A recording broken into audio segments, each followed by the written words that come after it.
আসসালামু আলাইকুম বন্ধুরা, আশা করি তোমরা সবাই ভালো আছো।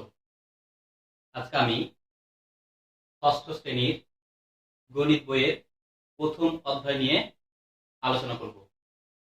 প্রথম অধ্যায়ের নাম হচ্ছে স্বাভাবিক সংখ্যা ও ভগ্নাংশ। বন্ধুরা, আমরা জানি পাটিগণিতে 10টি প্রতীক দ্বারা সব সংখ্যা প্রকাশ করা হয়। 10টি প্রতীক দ্বারা সব সংখ্যা প্রকাশ করা হয়। তাহলে আমাদের অঙ্কের প্রতীক কয়টি? 10টি। এই 10টি কি কি? 1, 2, 3, 4, 5, 6, 7, 8, 9 এবং 0। আবার বলছি বন্ধুরা, অঙ্কের প্রতীক 10টি বা সংখ্যার প্রতীক 10টি। এই 10টি হচ্ছে 1, 2, 3, 4, 5, 6, 7, 8, 9 এবং 0। এই 10টার মধ্যে 1 থেকে 9 এগুলো হচ্ছে সার্থক অঙ্ক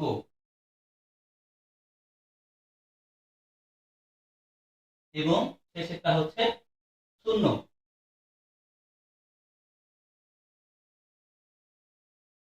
1 থেকে 9 এবং 0 এগুলোকে বলা হয় অঙ্ক এবং সংখ্যা। এই 10টি ছাড়া আমরা যতগুলো সংখ্যা প্রকাশ করব, সেটা হতে পারে 15, সেটা হতে পারে 100, এগুলো কোনোটা অঙ্ক না, এগুলো হচ্ছে সংখ্যা। শুধুমাত্র 1, 2, 3, 4, 5, 6, 7, 8, 9 এবং 0 এই 10টি হচ্ছে অঙ্ক এবং এই 10টি সংখ্যাও। এবং এই 10টির বাইরে যতগুলো সংখ্যা আমরা প্রকাশ করি ওগুলো শুধু সংখ্যায়। এবং এই 10টি সংখ্যা প্রতীক 1 থেকে 9 এবং 0 এই 10টি হচ্ছে সংখ্যা প্রতীক। এবং এই 10টির মধ্যে 1 থেকে 9 এই 9টা হচ্ছে সার্থক অঙ্ক এবং শেষেরটা 0। এগুলোর প্রতিটা মান আছে, মানগুলো হচ্ছে 1, 2, 3, 4, 5, 6, 7, 8, 9 এবং 0।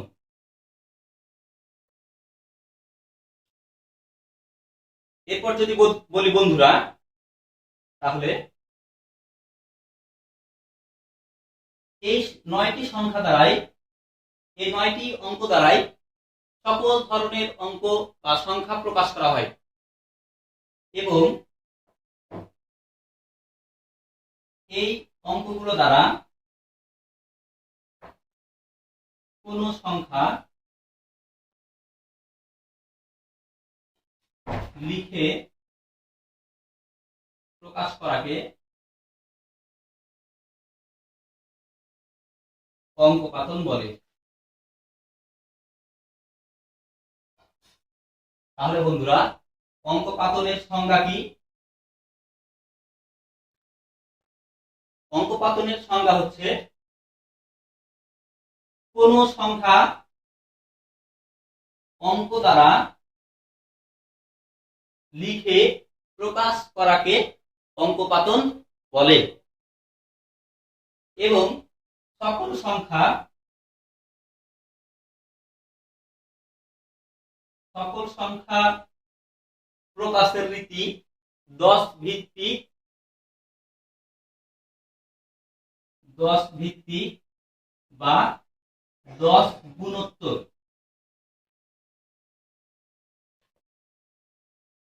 পদ্ধতিতে চলে বলে একে দশমিক রীতি বা 10 গুণোত্তর রীতি বলা হয়।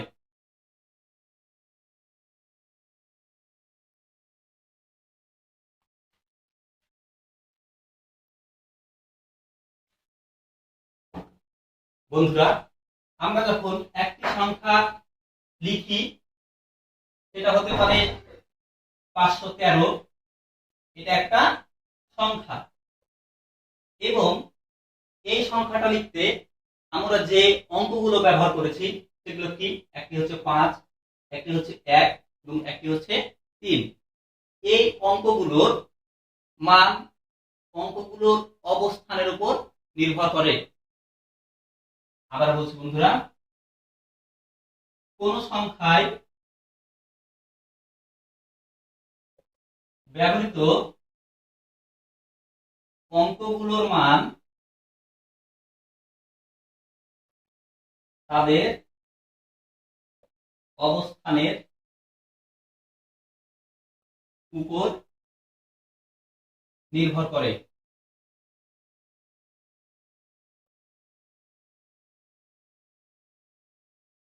তাহলে আমরা এই অবস্থান বলতে কি বুঝি? 3 সর্বডানে রয়েছে, তারপরে 1 রয়েছে, তারপরে 5 রয়েছে। আমরা অঙ্ক করার সময় এই যে 3, তারপরে এখানে 1, এখানে 5, 3 শুধু 3, 1 এর মান কি 10।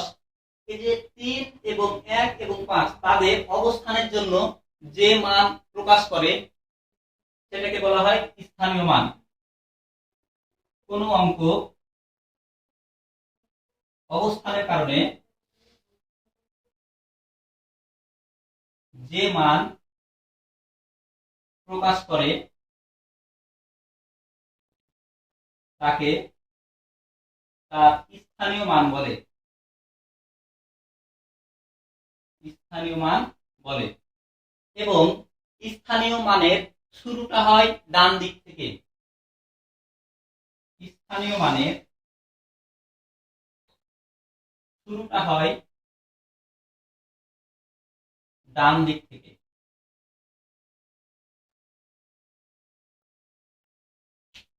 কোন সংখ্যায় ব্যবহৃত অঙ্কগুলোর মান তাদের অবস্থানের উপর নির্ভর করে, এবং কোন অঙ্ক অবস্থানের কারণে যে মান প্রকাশ করে তাকে তার স্থানীয় মান বলে। এবং এই স্থানীয় মানগুলোর গণনা শুরু হয় ডান দিক থেকে। আমরা এবার সকল স্থানীয় মানগুলো জানব।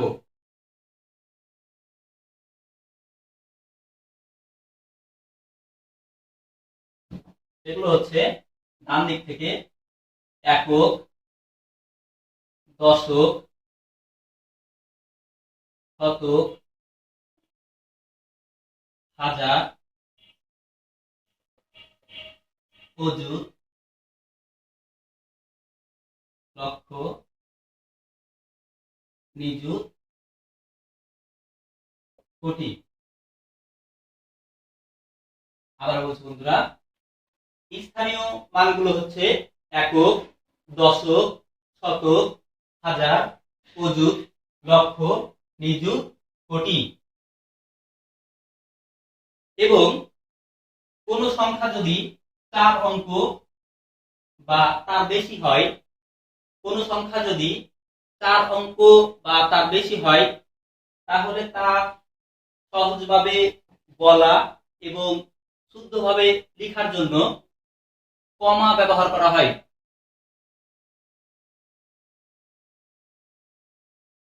4 বা ততোধিক অঙ্ক বিশিষ্ট সংখ্যা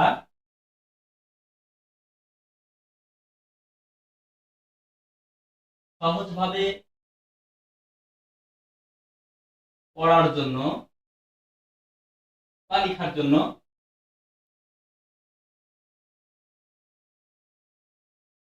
কমা ব্যবহার করা হয়।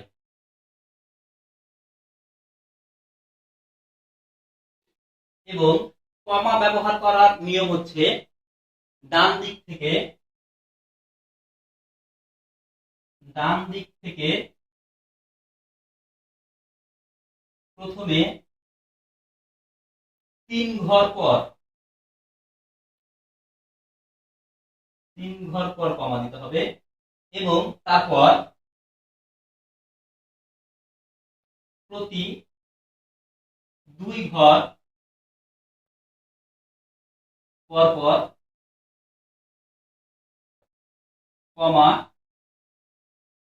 ব্যবহার করতে হয়।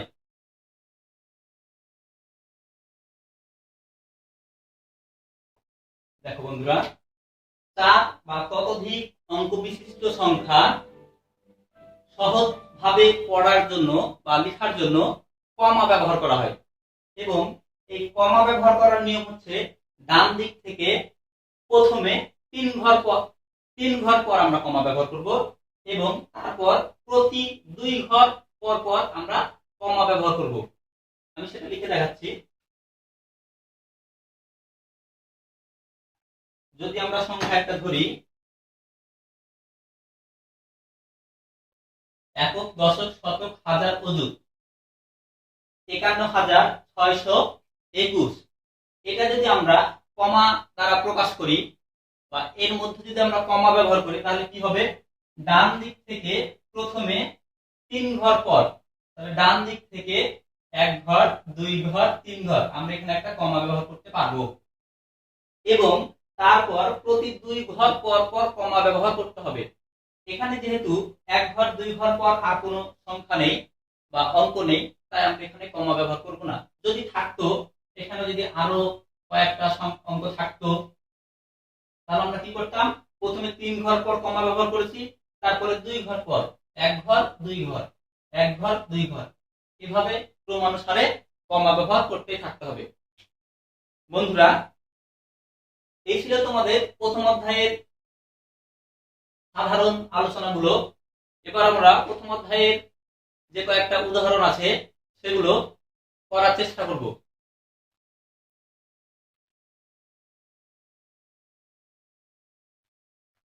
তোমাদের বইয়ে প্রথম উদাহরণে লেখা আছে কমা বসিয়ে লিখো।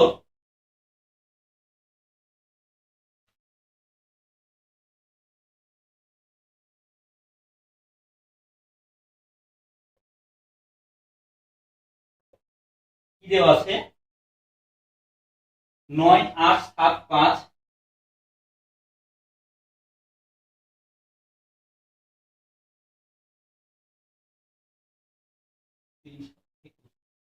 তাহলে এটা যদি আমরা কমা ব্যবহার করে লিখি,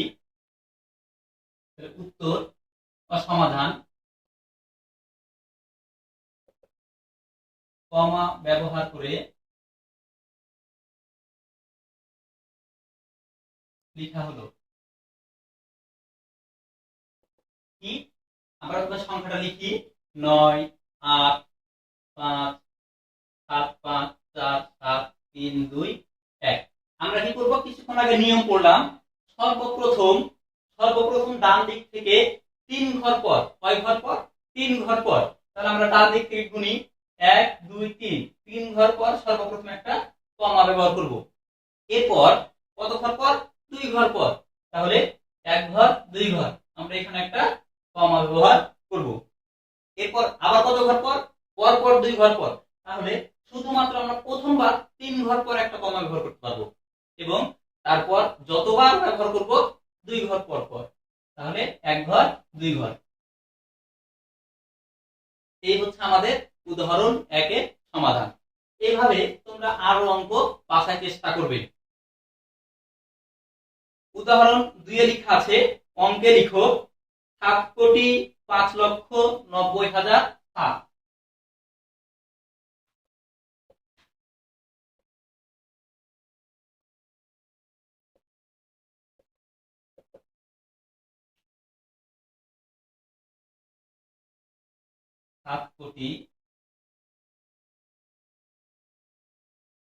5,90,000।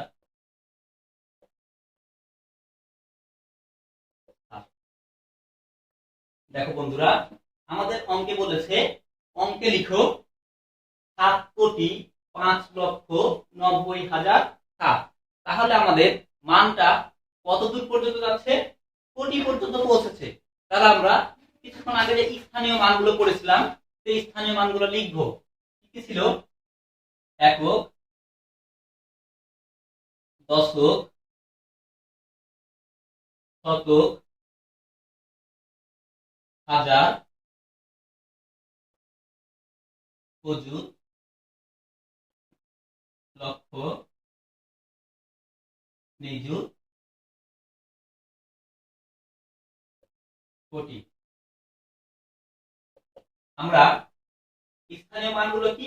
একক, দশক, শতক, হাজার, অযুত, লক্ষ, নিযুত, কোটি। আমাদের অঙ্কে কি বলেছিল? 7,05,90,000। আমরা সব সময় স্থানীয় মান অঙ্কে লিখি বা স্থানীয় মানে প্রকাশ করি, সবসময় ডান দিক থেকে শুরু করব। অঙ্কে প্রকাশ করি বা স্থানীয় মান লিখি, আমরা সবসময় ডান দিক থেকে শুরু করব। কত ছিল? 7। তাহলে এককের মান কত? 7। এরপর কি বলেছে? 90,007। আবার বলছি 90,007। 90,000 বলেছে। তাহলে এই যে হাজার আছে এখানে কত হবে? 90 হবে। তাহলে ওখান পর্যন্ত আমরা কি করব? শূন্য ব্যবহার করব, কারণ তার মধ্যে কোনো সংখ্যা বা অঙ্ক ব্যবহার করা নাই বা অঙ্কের কথা বলেনি। তাহলে একক, দশক, শতক, হাজার। এই হাজারের ঘরে আমরা যদি কি বলেছে? 90,000 বলেছে। এখানে যদি একটা 9 ব্যবহার করি তাহলে কি 90,000 হবে? না, শুধু 9,000 হবে। তাহলে আমরা এখানেও শূন্য ব্যবহার করব। এবং অযুত, অযুত মানে হচ্ছে হাজার গুণ 10। 90,000 বলেছে, তাহলে এখানে যদি আমরা একটা 9 ব্যবহার করি তাহলে একক, দশক, শতক, হাজার, অযুত 90,007। তারপর 90,007 পর্যন্ত করতে পেরেছি। এরপরে কত লেখা আছে? 5 লক্ষ। তাহলে আমরা এই লক্ষর ঘরে 5 দিব। তাহলে কত হলো? একক, দশক, শতক, হাজার, অযুত, লক্ষ। 5,90,007। এরপরে কি বলেছে? 7 কোটি। তাহলে আমাদের কোটির ঘরে কত হবে? 7 হবে। এর মধ্যে কি আছে? নিযুতের ঘর ফাঁকা রয়েছে। তাহলে নিযুতের ঘরে আমরা কি দিব? শূন্য। এবং কোটির ঘরে কত দিব? 7 কোটি বলেছে, তাহলে হবে 7। তাহলে আমাদের উদাহরণ 2 এর অঙ্কে লিখলে কি হবে?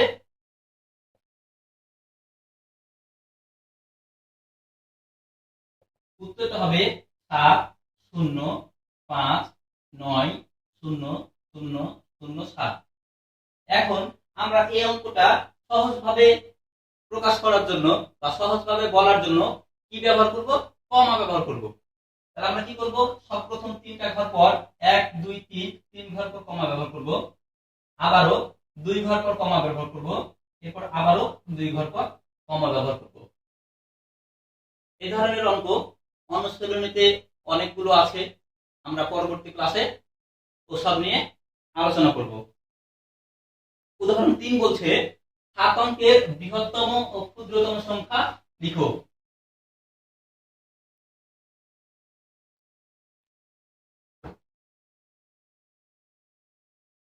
উদাহরণ 3 বলছে 7 অঙ্কের বৃহত্তম ও ক্ষুদ্রতম সংখ্যা লিখো।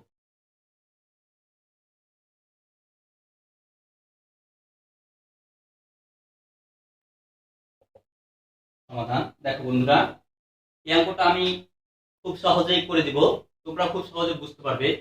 এর আগে যেটা আমাদের প্রয়োজন সেটা হচ্ছে যে আমরা অঙ্কের প্রতীকগুলো কি কি জানি?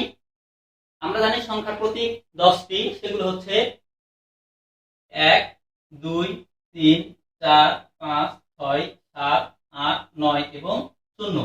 এই যে সংখ্যা প্রতীক 9টি, এর মধ্যে সবচেয়ে বৃহত্তম বা মানে সবচেয়ে বড় কোনটা? অঙ্কের প্রতীক বা যে 10টা অঙ্ক আমরা পেয়েছি এই 10টির মধ্যে সবচেয়ে বড় কোনটা? এই 9। তাহলে বৃহত্তম অঙ্ক কোনটা? নিশ্চয় 9। এখন আমাদেরকে বলেছে যে 7 অঙ্কের বৃহত্তম। তাহলে 7 অঙ্কের বৃহত্তম মানে কি? বৃহত্তম বলতে আমরা পেয়েছি 9। তাহলে 7 অঙ্ক মানে 7 বার। তাহলে আমরা যদি 7 বার লিখি বা 7 বার 9 লিখি তাহলে আমাদের 7 অঙ্কের বৃহত্তম সংখ্যা প্রকাশ করা হবে। তাহলে আমরা লিখব 7 অঙ্কের বৃহত্তম সংখ্যা, 7 অঙ্কের বৃহত্তম সংখ্যা 1টা 2টা 3টা 4টা 5টা 6টা 7টা, অর্থাৎ 7টা 9। এখন এখানে আমরা কি করব? কমাগুলো ব্যবহার করব। প্রথমে 3 ঘর পর কমা দিলাম, এরপরে 2 ঘর পর কমা দিলাম। তাহলে আমাদের 7 অঙ্কের বৃহত্তম সংখ্যা প্রকাশ করা হয়ে গেল। এভাবে তোমাদেরকে যদি 5 অঙ্কের বৃহত্তম সংখ্যা প্রকাশ করতে বলে তাহলে আমরা কি করব? 5 বার 9 নিব। যদি 8 অঙ্কের বৃহত্তম সংখ্যা প্রকাশ করতে বলে তাহলে আমরা 8 বার 9 নিব। অর্থাৎ এই যে অঙ্কগুলো আছে সংখ্যা প্রতীক 10টি, এর মধ্যে 9 অঙ্কটার মান সবচেয়ে বড়। এরপর বলেছে কি যে 7 অঙ্কের ক্ষুদ্রতম সংখ্যা। 7 অঙ্কের ক্ষুদ্রতম সংখ্যা, 7 অঙ্কের ক্ষুদ্রতম সংখ্যা। এখানে আমরা 1 2 3 4 5 6 7 8 9 এবং 0 এই 9টা সংখ্যা প্রতীক বা অঙ্ক জানি। এর মধ্যে সবচেয়ে ছোট হচ্ছে 0 বা সবচেয়ে ক্ষুদ্রতম হচ্ছে 0। কিন্তু আমরা এটা জানি যে শূন্যের কোনো মান নেই, অর্থাৎ 0 সার্থক অঙ্ক নয়। তাহলে আমরা সবগুলো যদি 0 ব্যবহার করি, অর্থাৎ এখানে যদি আমি 7টাই 0 ব্যবহার করি তাহলে এটা কোনো মান প্রকাশ করে না। এজন্য আমরা কি করব? 0-র পরে যে সংখ্যাটা আছে, অর্থাৎ 0-র চাইতে বৃহত্তম এবং অন্যান্য অঙ্কগুলোর চাইতে ক্ষুদ্রতম বা অন্যান্য অঙ্কগুলোর মধ্যে ক্ষুদ্রতম, সেই সংখ্যাটা আমরা একবার ব্যবহার করব। এখানে 0-র পরে 1 আছে এবং এই একই হচ্ছে এই 10টি বা এই 9টি অঙ্কের মধ্যে সবচেয়ে ক্ষুদ্রতম।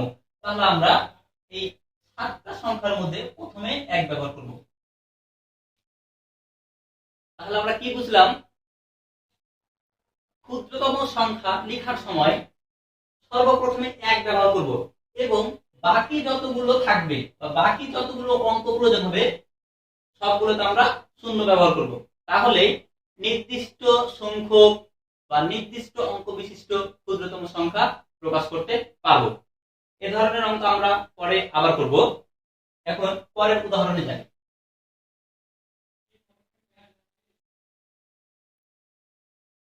পরের উদাহরণে বলছে একই অঙ্ক মাত্র একবার ব্যবহার করে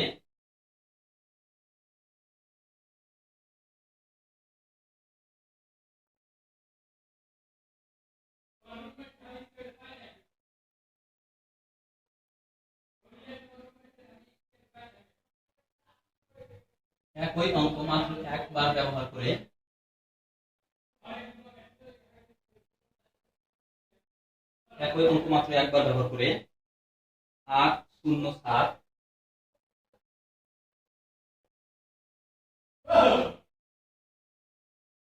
5 3 4 অঙ্কগুলো দ্বারা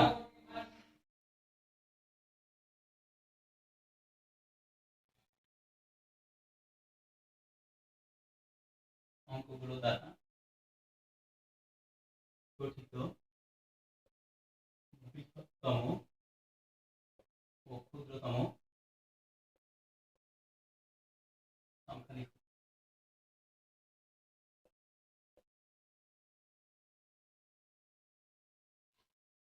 দেখো বন্ধুরা, আমাদের বলেছে একই অঙ্ক মাত্র একবার ব্যবহার করে, অর্থাৎ এখানে যে অঙ্কগুলো দেওয়া আছে এই অঙ্কগুলো মাত্র একবার করে ব্যবহার করা যাবে। অঙ্কগুলো দ্বারা গঠিত বৃহত্তম ও ক্ষুদ্রতম সংখ্যা লিখো। তাহলে আমরা কি করব? প্রথমে স্থানীয় মান অনুযায়ী সংখ্যাগুলো লিখব।